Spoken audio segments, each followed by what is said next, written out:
Assalamu alaikum, my dear students. I am Shahzad Wagir, your biology teacher. And you know very well we have already started chapter number 11 of biology, that is bioenergetics.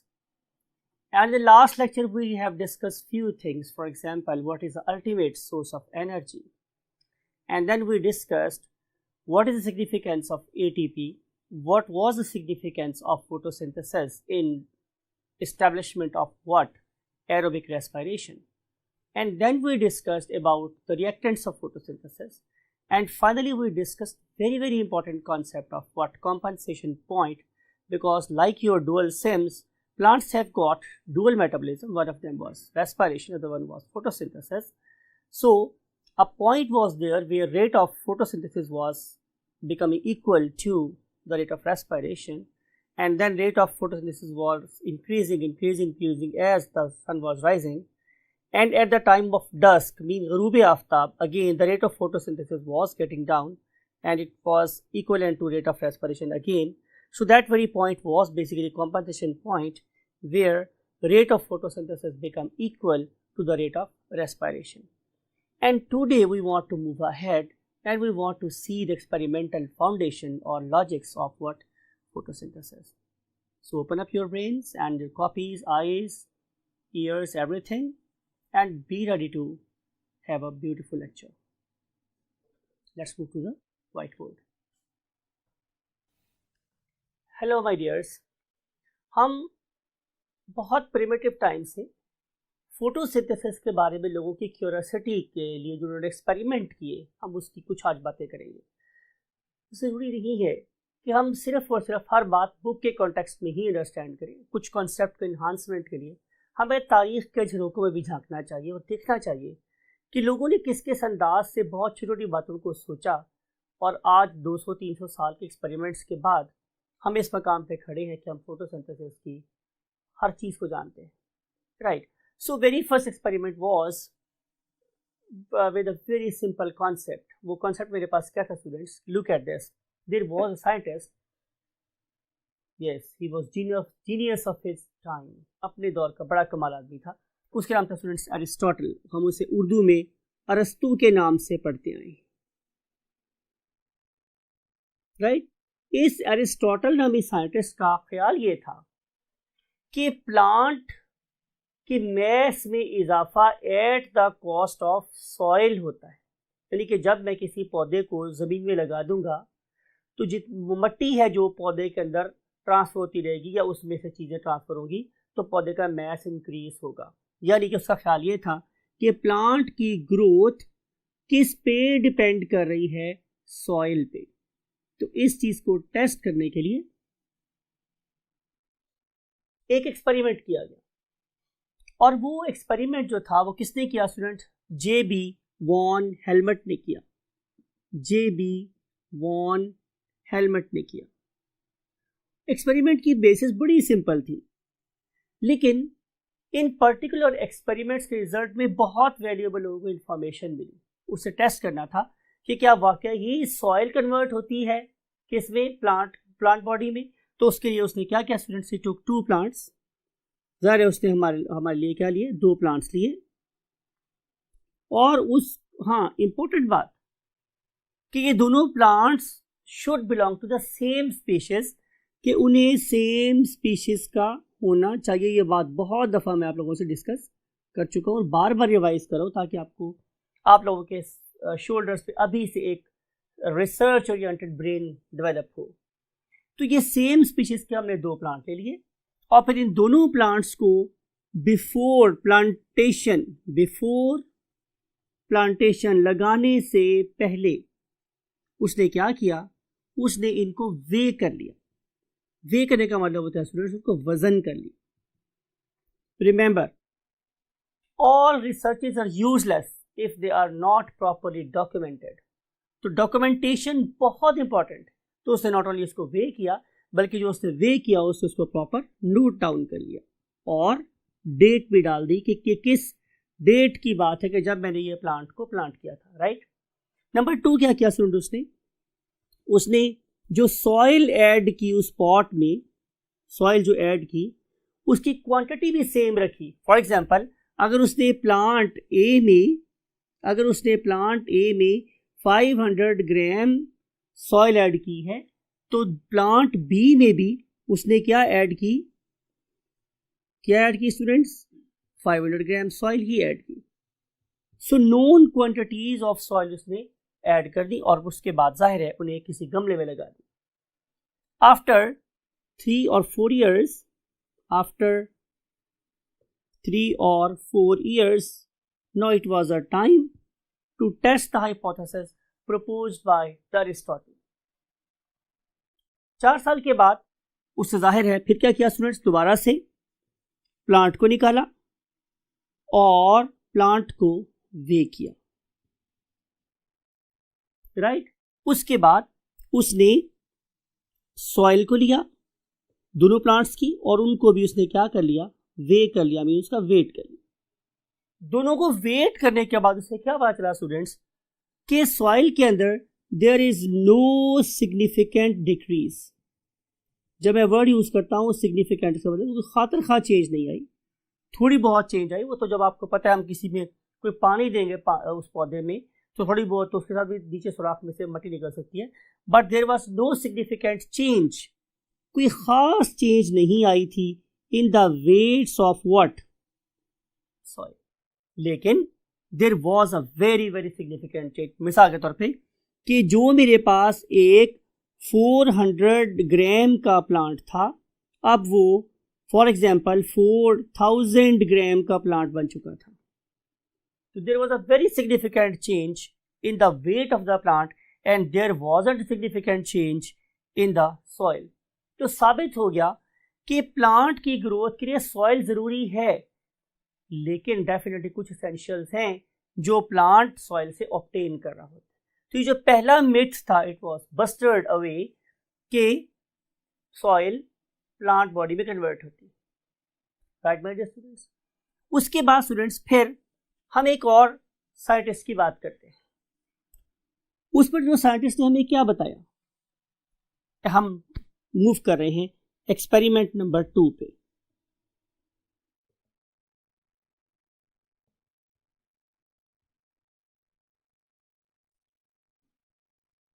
Experiment number 2 में we want to prove that this particular CO2 is essential for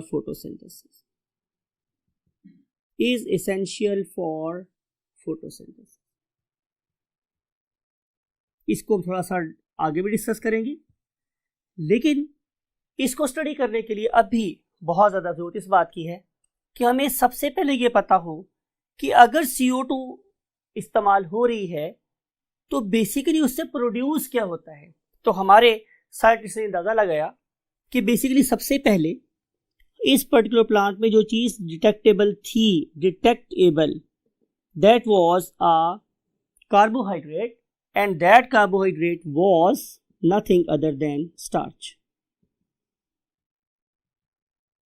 right. And you know very well कि जो starch है ये हमें chapter number 2 में पढ़ा था कि it is basically a polysaccharide, right. तो हम इसको कैसे डिटेक्ट कर सकते हैं? तो इसके हमारे पास 2 वेज है students. Number 1 simple iodine test. आप एक सिंपल सा क्या लगा लें? I2 टेस्ट लगा लें। I2 stands for iodine. Simple iodine test लगाएं। इसका क्या मतलब है कि if you want to test its presence in some foods तो just pour drops of iodine on the food. If it turns into what? Blue black coloration, it means starch is there, right? दोबारा आप लिख देता हूं मैं कि आपने कोई भी फूड स्टफ लिया स्टूडेंट्स और अगर आप लोगों ने उसके साथ आयोडीन को ट्रीट किया और कलर हो गया मेरे पास कैसा? ब्लू ब्लैक, तो इसका मतलब ये है कि यहाँ स्टार्च प्रेजेंट है। लेकिन क्या हो स्टूडेंट्स अगर मुझे ये वाला स्टार्च टेस्ट करना पड़ जाए किसमें? लीव्स में। So let's move to the next column. हम देखते हैं कि हम उस पर्टिकुलर केस में लीव्स में प्रेजेंस ऑफ स्टार्च को कैसे डिटेक्ट कर सकते हैं। डिटेक्शन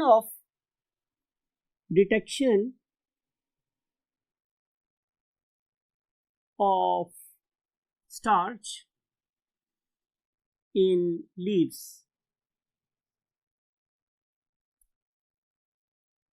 हम अपने लीव्स में स्टार्च को कैसे डिटेक्ट कर सकते हैं? तो उसके लिए हमें सबसे पहले क्या करना है my dear students, we have to place that very plant in dark place or in dark room or in some cupboard where there is no excess of light. जहाँ रोशनी नहीं है, तो उसके रिजल्ट में क्या होगा स्टूडेंट, ऐसा लगेगा कि जैसे हमने प्लांट को रोज़ा रखवा दिया है, राइट। इसका मतलब ये होगा कि जो प्लांट है it can not carry out photosynthesis. अब ये फोटोसिंथेसिस नहीं कर सकता, तो फिर ये कैसे जिंदा रहेगा? जाहिर है माय डियर स्टूडेंट्स कि जो फूड उसकी बॉडी में पहले से मौजूद है वो उसको कंज्यूम करना शुरू कर देगा। अ टाइम विल कम जब उसका रेजर्वायर मुकम्मल खत्म हो जाएगा, तो उस पॉइंट पे हम लोग बोलेंगे कि we have destarch the plant. तो मैंने ये प्लांट को क्या कर लिया स्टूडेंट्स, डी स्टार्च कर लिया। फिर हम क्या करेंगे स्टूडेंट्स, इसको वेरीफाई कर सकते हैं, और अगर हमने इस तरह को एक्सपेरिमेंट लगाया तो उस एक्सपेरिमेंट के बाद बनने वाले स्टार्च की पेरेंट्स को भी इसी प्रोटोकॉल से चेक करते हैं। तो सबसे पहला काम ये था कि आपने प्लांट को डी स्टार्च कर लिया। उसके बाद नंबर 2 पे आपने क्या किया स्टूडेंट्स, आपने टेक लीव्स और टेक अ लीफ, जो मर्जी समझ लें, आप एक लीफ भी ले सकते हैं और ज़्यादा लीव्स भी ले सकते हैं। आपने उस लीफ को लिया and boil it in water, और आप लोगों ने इसे गरम गरम पानी में डाल के बॉयल कर दिया। याद रखें इसमें आपने पानी को पहले से बॉयल किया होगा, उसको आप उन लीव्स को आप बॉइलिंग वाटर में ही डालेंगे। रीज़न इज मैं आपको बिल्कुल हर एक स्टेप की यहाँ पर लॉजिक देना चाह रहा हूँ, तो आप इस कॉलम में बेशक इसके नीचे एक हेडिंग बना लें या लिख लें कि what is the basically logic behind this step. छोटे जो स्टूडेंट्स आपको याद होगा कि हम वो एक स्टैचू बनने वाली गेम स्टॉप खेला करते थे, जहाँ कहीं भी कोई पर्सन है वो उसी पोस्टर में रुक जाता था, राइट। तो कुछ ऐसा काम हम यहाँ भी करना चाह रहे हैं। We want to stop this particular photosynthetic process there and then, उसी वक्त रुकना चाहते हैं। तो क्या करो, उसके एंजाइम को डीनेचर कर दो। जब मैं एंजाइम को डीनेचर करना चाहता हूं तो उसका एक ही आसान सा वे है कि उसे बॉइलिंग वाटर में डाल दो, राइट। तो पहला स्टेप मेरे पास ये है कि to stop all reactions by denaturation of enzymes. तो पहला काम तो ये किया हमने कि हमने एंजाइम्स को डीनेचर करके रिएक्शन को देयर एंड देन स्टॉप कर, right. Number 3 is boil leaf in ethanol.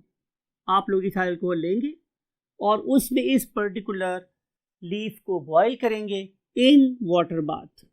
ये भी एक इम्पॉर्टेंट कॉन्सेप्ट है जो आप लोगों को ज़रूर पता होना चाहिए, बिकॉज कि safety first. You know ethanol it can catch fire, ये आग पकड़ लेती है। अगर मैं इस एथेनॉल को आग से बचाना चाहता हूँ तो मुझे क्या करना पड़ेगा, मुझे वाटर बाथ यूज़ करना पड़ेगा। भाई पानी तो गर्म हो, एथेनॉल तो गर्म हो, लेकिन मेरा फ्लेम जो उसको गर्म कर रहा है वो इस एथेनॉल को बर्न ना कर दे, राइट। तो आपने बॉयल करना है इस लीफ को in a water bath in ethanol. तो क्या बनेगा हमारे पास students, yes you know very well my dear students कि एथेनॉल क्या है। एथेनॉल एक ऑर्गेनिक सॉल्वेंट है। क्लोरोफिल क्या है, एक ऑर्गेनिक सॉल्वेंट है। और क्या होगा, यू नो कि सिमिलर चीजें सिमिलर चीजों में हल हो जाती हैं।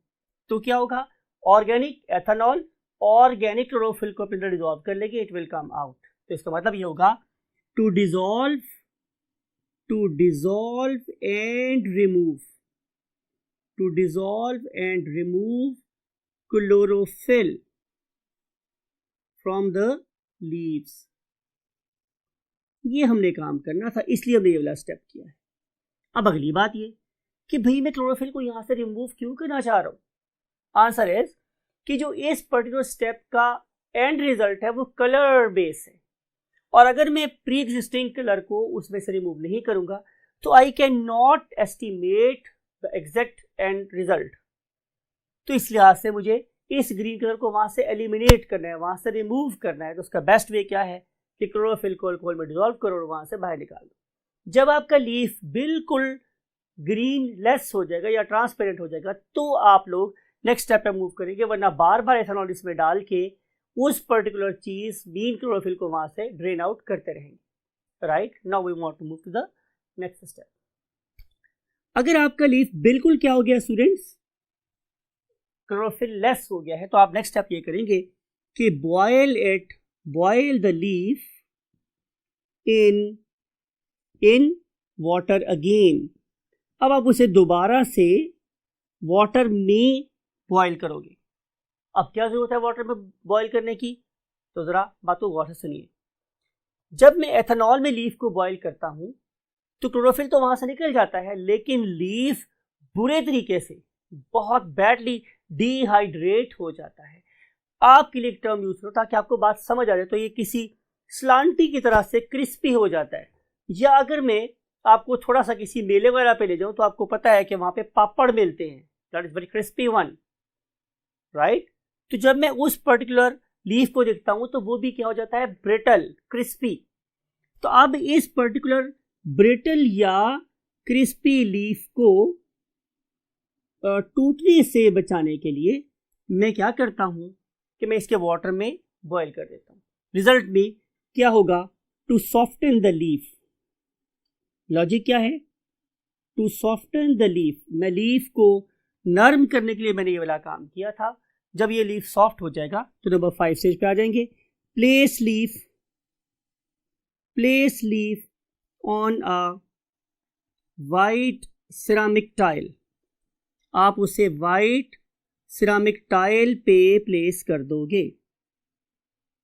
अब इसी क्या लॉजिक है, इसी लॉजिक मेरे पास स्टूडेंट्स ये है कि जब मैं इसे वाइट सिरामिक टाइल पे रखूंगा तो अगर थोड़ा सा स्टार्च भी होगा तो वाइट बैकग्राउंड में उसका कलर मुझे नजर आ जाएगा।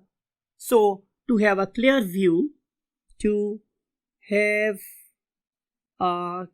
View of even a minute concentration or quantity of starch, इसलिए इसे वाइट बैकग्राउंड पे लिख रखना बहुत जरूरी है। अब हम कर रहे हैं आखिरी काम, और आखिरी काम मेरे पास क्या है स्टूडेंट्स, एड और put drop of iodine usually it is in the form of what, salt, something like solution of potassium iodide। जब मैं इसमें आयोडीन के ड्रॉप ऐड करूंगा तो what will happen, now there are two possibilities, right। पहली possibility मेरे पास क्या है स्टूडेंट्स कि जो ही मैं इस पर आयोडीन का ड्रॉप डालूंगा तो there is no change in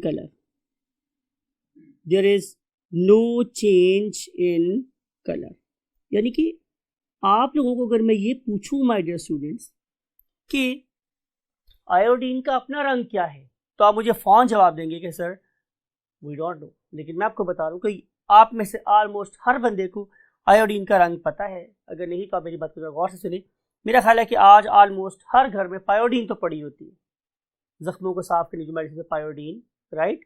उस पायोडीन कलर कैसा होता है फ्रेंड्स, ब्राउन सा होता है। तो वही कलर आयोडीन का भी है। बेसिकली पायोडीन में भी हमने किसी बेस में आयोडीन को ही डिसॉल्व किया हुआ है, राइट। और वो जो आयोडीन है वो बेसिकली एक जर्मीसाइड के तौर पे काम कर रही है। तो इसमें कोई चीज निकल नहीं है। इसका मतलब यह है कि आयोडीन का अपना रंग है, इसमें स्टार्च शामिल नहीं है। तो what we can deduce from it, result में यहां से क्या निकाल सकता हूं, इसका मतलब है नो स्टार्च। अगर कोई चेंज नहीं आई कलर में, आयोडीन का रंग ही रहा है, तो इसका मतलब यह है कि स्टार्च प्रेजेंट नहीं है। ऑन द अदर हैंड अगर स्टार्च प्रेजेंट हुआ तो what will happen, it will immediately change into blue black coloration,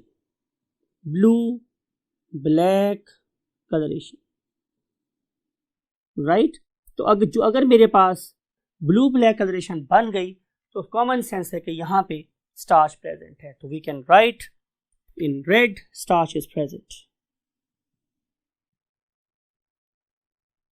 इसका मतलब ये होगा कि किसी जगह पे अगर फोटोसिंथेसिस हो रही है तो स्टार्च प्रेजेंट है, और अगर फोटोसिंथेसिस नहीं हो रही तो स्टार्च डेफिनेटली क्या होगा, एब्सेंट होगा। तो दिस इज अ टेस्ट कि हम किसी भी चीज की प्रेजेंस, नेसेसिटी, एब्सेंस को वेरीफाई कर सकते हैं by using this particular test known as what, starch test of the leaves.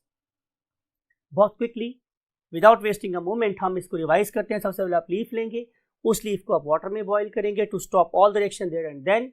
फिर हम एथेनॉल में उसको बॉयल करेंगे to remove chlorophyll from the leaves because this particular green leaf can interact with the end result.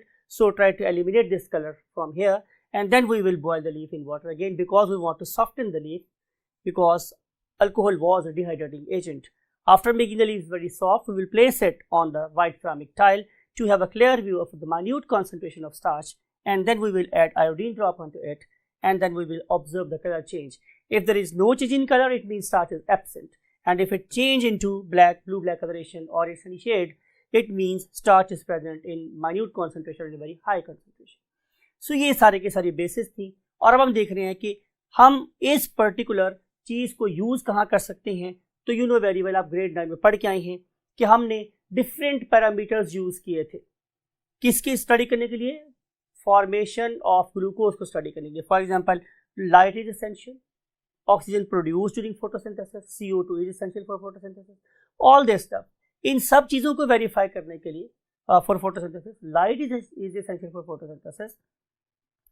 तो जितने भी 4-5 experiment आपने grade 9 में पढ़े थे, उन सारों को वेरीफाई करने का एक ही मेथड है. क्या वेरीफाई करने के लिए कि फोटोसिंथेसिस हो रही है नहीं, that was but starch test. अब हम चलते हैं नेक्स्ट पॉइंट की तरफ. नेक्स्ट पॉइंट हमारे पास क्या था स्टूडेंट्स, लिखते हैं लास्ट लेक्चर की लास्ट इक्वेशन दोबारा से, और वो क्या था कि CO2 when combined with water it gives us C6H12O6, और हमें मिल जाती है जाहिर है ऑक्सीजन, और हमें मिल जाता है वाटर. और अगर आप इसको करना चाहते हैं स्टूडेंट्स क्या बैलेंस, तो यू नो वेरी वेल कि we have to place 6 over here and 12 over here somewhere here, and then we have to place 6 over here and 6 over here. Right. तो ये मेरे पास एक बैलेंस इक्वेशन है. इसका मतलब ये होगा कि अगर मैं रिएक्टेंट्स की बात करूं तो मेरे पास 2 रिएक्टेंट्स हैं, उनमें से एक का नाम क्या है CO2 और दूसरे का नाम क्या है students water. Experimental basis of photosynthesis हम पढ़ रहे हैं, तो हमें सबसे पहले ये प्रूव करना है कि ये दोनों रिएक्टेंट है भी या नहीं. तो उसके लिए मुझे क्या करना पड़ेगा, जैसे मैंने पहले बोला कि मेरे पास ये एबिलिटी होनी चाहिए कि मैं चेक करूं कि फोटोसिंथेसिस हो भी रही है या नहीं. तो उसके लिए मुझे क्या करना पड़ेगा, स्टार्च टेस्ट यूज करना पड़ेगा. अब हम देखते हैं how we can prove that CO2 is essential for photosynthesis. ये हमने आगे भी पढ़ा है, लेकिन अब फिलहाल हम बहुत ब्रीफली यहाँ पे डिस्कस कर रहे हैं इस पॉइंट को कि हम लोग क्या करेंगे कि हम लोग 2 प्लांट्स लेंगे. वी विल टेक 2 प्लांट्स, ठीक है, और इससे one of the is plant A, other one is plant B. 2 plant थे मेरे पास, प्लांट A और प्लांट B. एक प्लांट को मैंने क्या किया, उसको मैंने CO2 प्रोवाइड की. कैसे, using NaHCO3 in the beaker. Right. इसका मतलब है कि प्लांट A को CO2 मिल रही है, लेकिन जो मेरा प्लांट B था उसके बीकर में मैंने क्या पोर कर दिया स्टूडेंट्स, KOH पोटासियम हाइड्रोक्साइड. ये क्या करता है, ये सारी की सारी CO2 को एब्जॉर्ब कर लेता है. इसका मतलब ये होगा कि प्लांट B को नो CO2 इज अवेलेबल, इसको कोई CO2 अवेलेबल नहीं थी, और प्लांट A के सारे लीव्स को CO2 मिल रही थी. मुझे क्या करना है स्टूडेंट्स, नंबर 1 मुझे 2 प्लांट लेने हैं, नंबर 2 मुझे उनको डिस्चार्ज करना है, नंबर 3 एक प्लांट के अंदर मुझे प्लेस कर देना है NaHCO3 जिसको मैं CO2 प्रोवाइड करना चाहता हूं, और दूसरे प्लांट को मैं ऐड कर दूंगा KOH जिसको मैं CO2 हरगिज़ देना नहीं चाहता.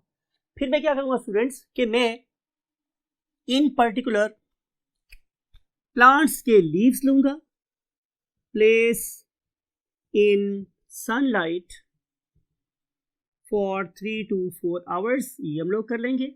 फिर उसके बाद डी पे क्या करूंगा मैं, टेक लीव्स, आप दोनों के लीव्स लेंगे एंड अप्लाई स्टार्च टेस्ट, और फिर आप लोग उस पे स्टार्च टेस्ट अप्लाई कर दोगे. तो what will be the result, result मेरे पास क्या आएगा.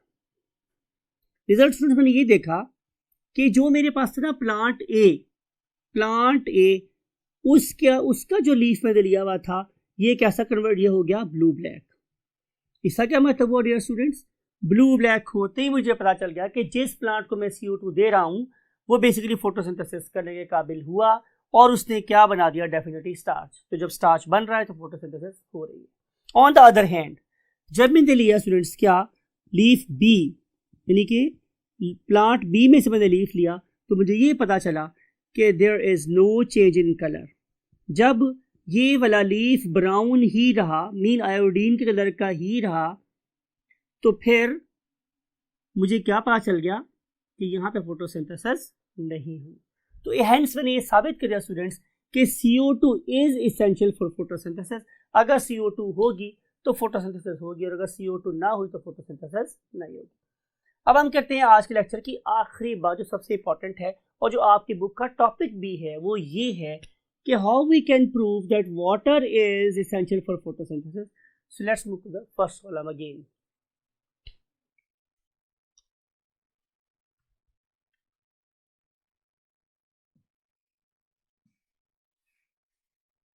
यस माय डियर स्टूडेंट्स, हमने डिस्कस ये किया था, दोबारा से ये लिख रहे हैं कि we are in need of CO2 and we are in need of water, and then we have nothing other than C6H12O6 plus oxygen and plus excessive water.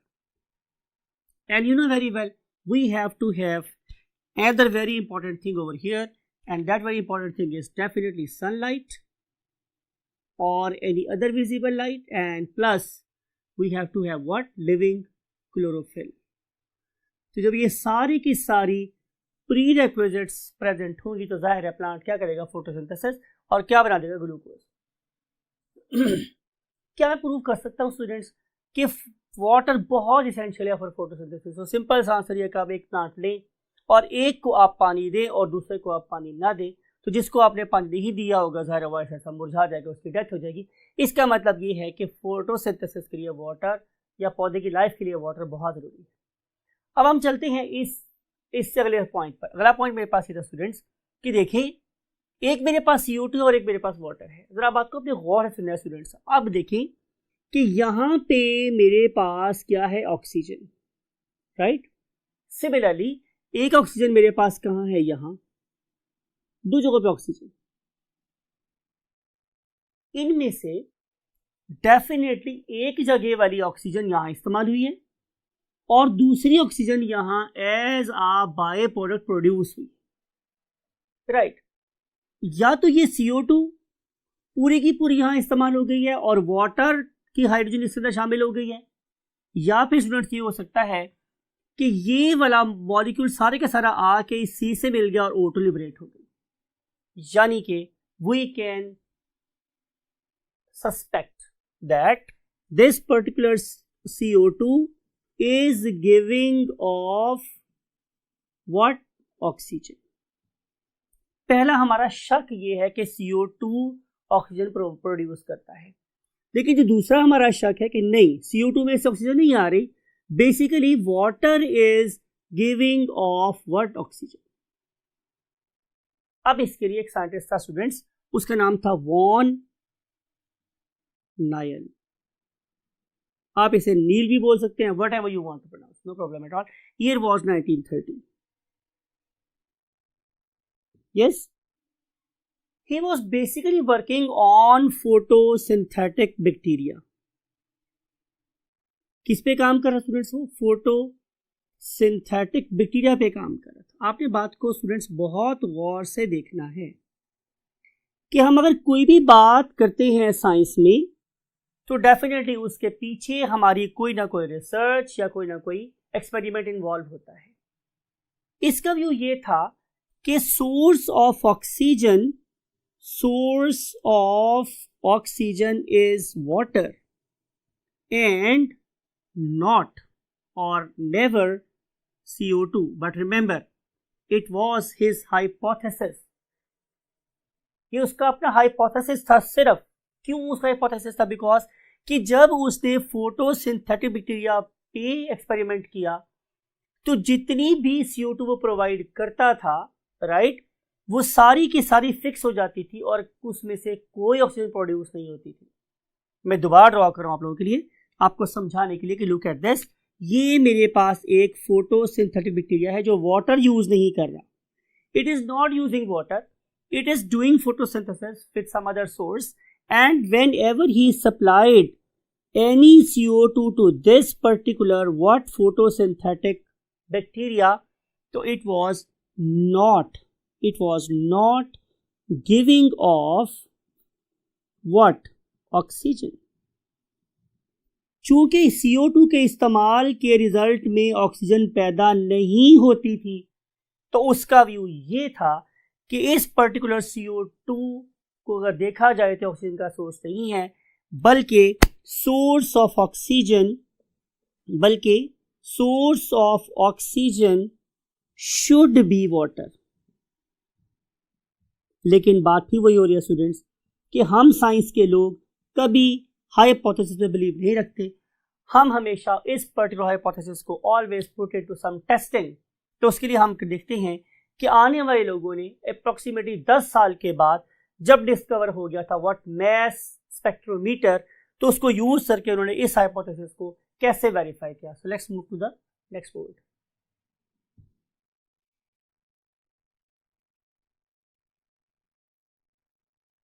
Yes well student, हम डिस्कस कर रहे थे कि 1930s में एक hypothesis propose किया था von Nile ने, और अब इस पर्टिकुलर हाइपोथेसिस को टेस्ट करने की एबिलिटी हमारे पास कब आई थी याद है?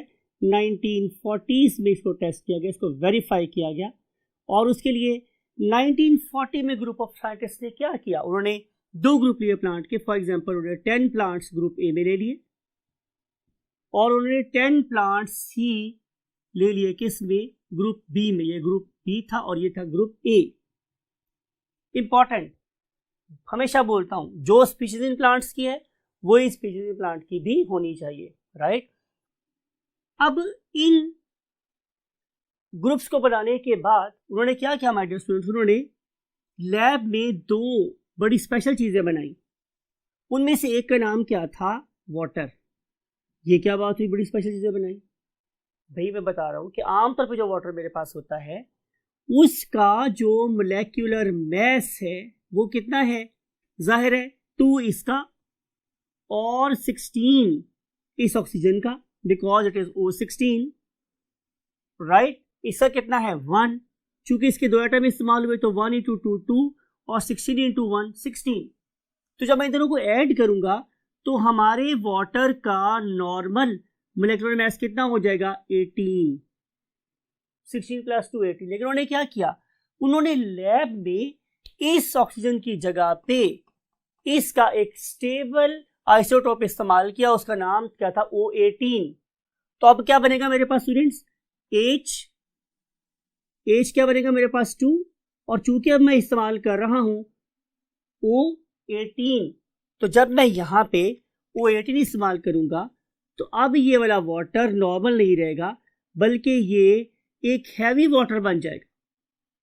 बिकॉज नॉर्मल वाटर का मोलेक्युलर मास कितना है? 18 और इसका कितना है? 20। ये 2 AMU हैवियर है, इसलिए मैं इसे क्या बोल रहा हूं? Heavy water.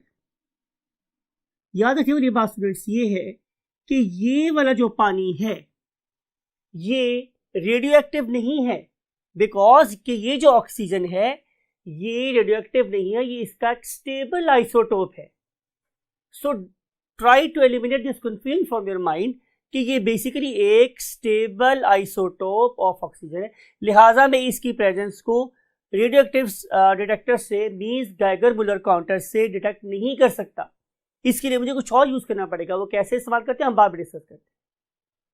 तो पहली बात ये थी कि उन्होंने बनाया एक हैवी वाटर। कहाँ? अपनी लैब में। ये नेचर में एग्जिस्ट नहीं करता।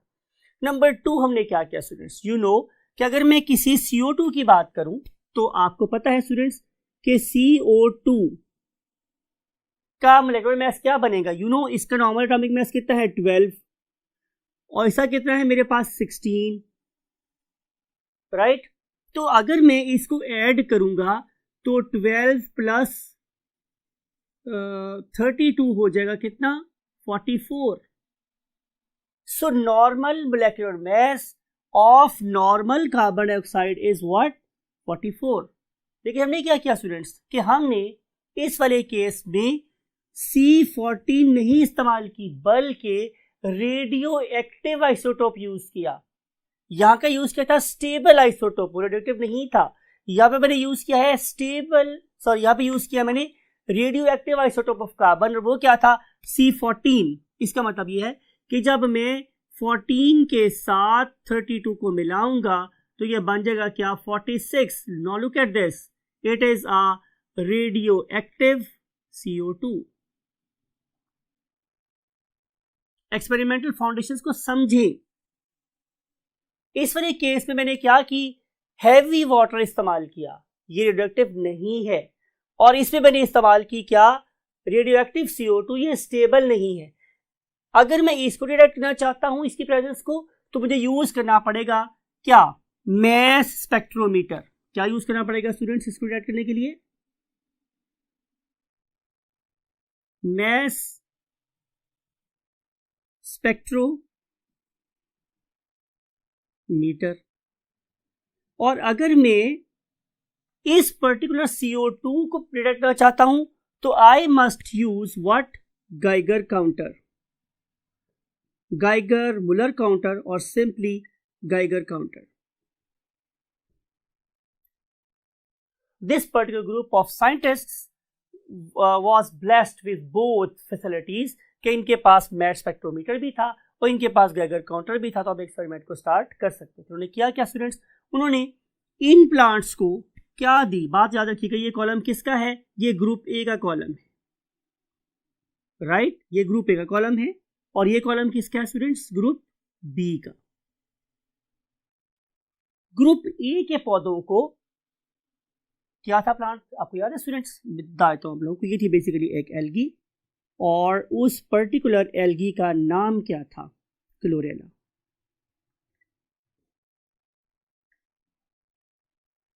राइट, उसने इस पर्टिकुलर क्लोरेला को क्या प्रोवाइड की, नंबर 1 को उसने प्रोवाइड की हैवी वाटर, और number 2 was normal CO2। Right, चले आपको ऐसे लिखता हूं मैं ताकि आपके लिए और बेटर कॉन्सेप्ट डेवलप हो। एबनॉर्मल चीज को मैं रेड से लिख रहा हूं, तो इसका वाटर कैसा था, हैवी, तो मैंने यहां लिख दिया heavy what, water, heavy water.